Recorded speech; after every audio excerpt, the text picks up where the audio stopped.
Assalamualaikum warahmatullahi wabarakatuh. Hai teman-teman, kenalkan nama saya Nurul Aulianisa dengan NIM 2351200021. Saya sekarang berkuliah di UIN Karama Palu, jurusan Ekonomi Syariah, tepatnya di kelas Ekonomi Syariah 1. Nah, jadi saya di sini akan membuat konten mengenai mata kuliah Sistem Kebijakan Moneter dan Fiskal Islam.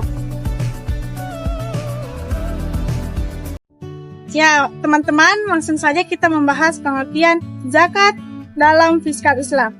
Jadi, zakat kewajiban finansial bagi muslim yang mencapai nisab dan haul, yaitu zakat yang kewajiban ibadah yang bersifat maliyah istimaiyah atau berkaitan dengan harta dan sosial yang harus ditunaikan oleh setiap muslim yang hartanya telah mencapai nisab atau batas minimal dan telah dimiliki selama haul atau 1 tahun hijriah penuh.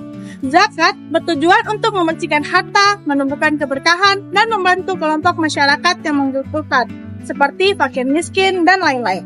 Zakat mencakup beberapa jenis seperti zakat mal, zakat pertanian, zakat perdagangan, dan zakat fitrah. Nah, yang berikutnya, kebijakan fiskal Islam.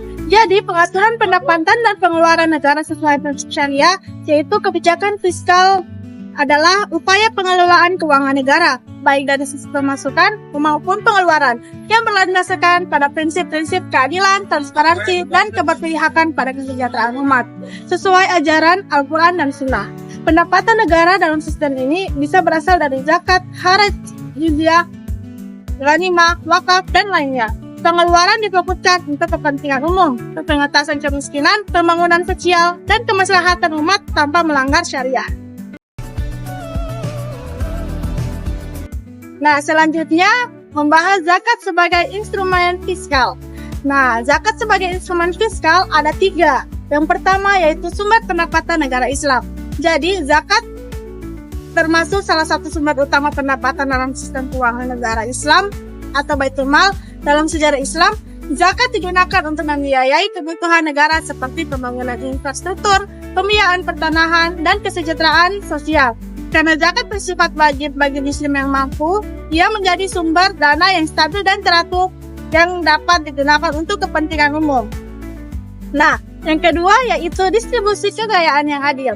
Jadi, zakat berperan sebagai mekanisme distribusi kekayaan dari golongan kaya kepada yang membutuhkan dengan menyalurkan zakat kepada 8 golongan asnaf seperti fakir, miskin, dan orang beruntung.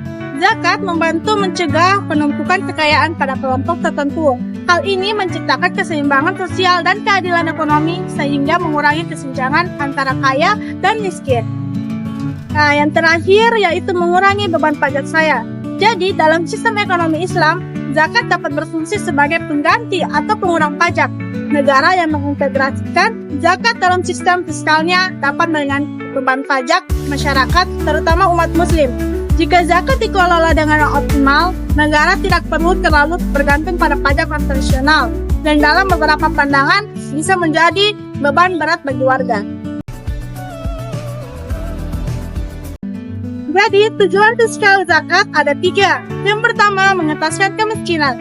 Zakat secara langsung membantu kaum fakir dan miskin dengan memberikan mereka bantuan finansial atau kebutuhan pokok. Bantuan ini bisa meningkatkan taraf hidup mereka dan membantu keluar dari kemiskinan. Zakat bukan hanya memberikan ibaratkan ikan, tapi juga bisa berupa kail seperti modal usaha yang membuat mereka mandiri. Dengan begitu, zakat berperan sebagai solusi konkret dalam mengurangi jumlah orang miskin. Nah, yang terakhir yaitu menciptakan stabilitas sosial. Jadi, zakat membantu meredam kecemburuan sosial dan potensi konflik antara si kaya dan si miskin.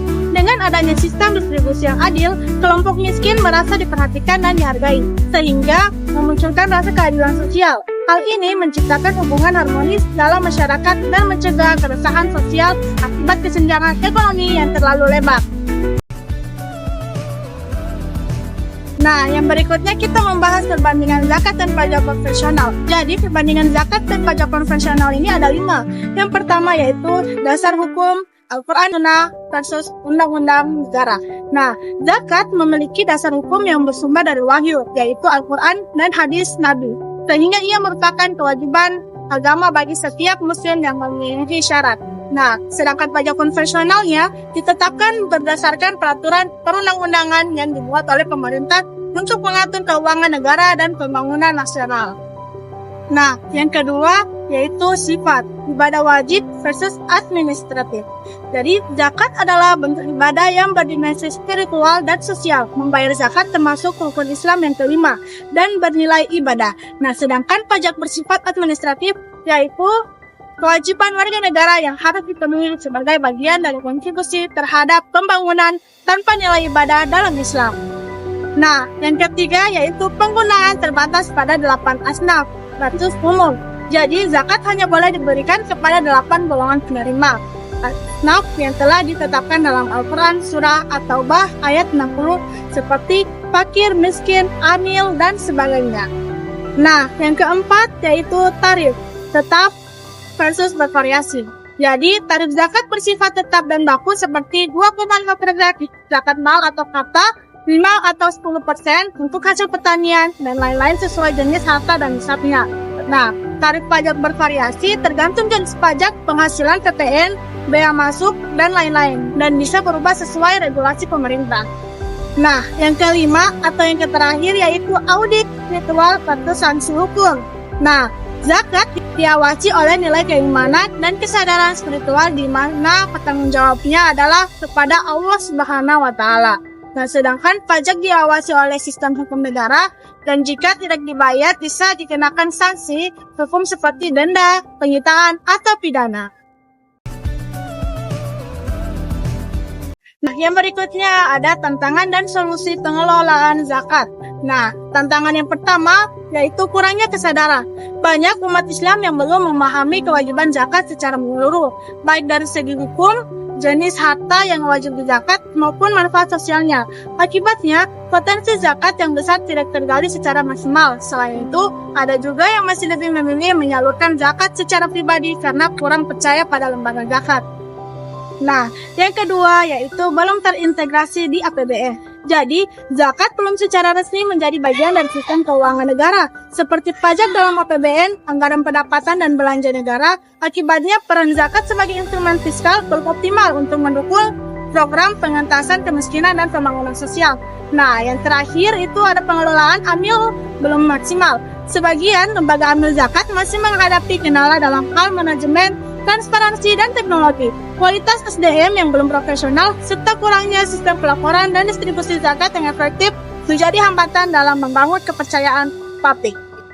Nah, yang berikutnya solusi. Ya, yang pertama itu ada edukasi digital. Nah, meningkatkan literasi zakat melalui media sosial, aplikasi zakat, webinar, dan platform edukasi digital. Edukasi ini bertujuan agar masyarakat memahami pentingnya zakat, cara menghitungnya, dan dampak sosialnya. Ini juga bisa memperluas jangkauan dakwah dan mencakup generasi muda.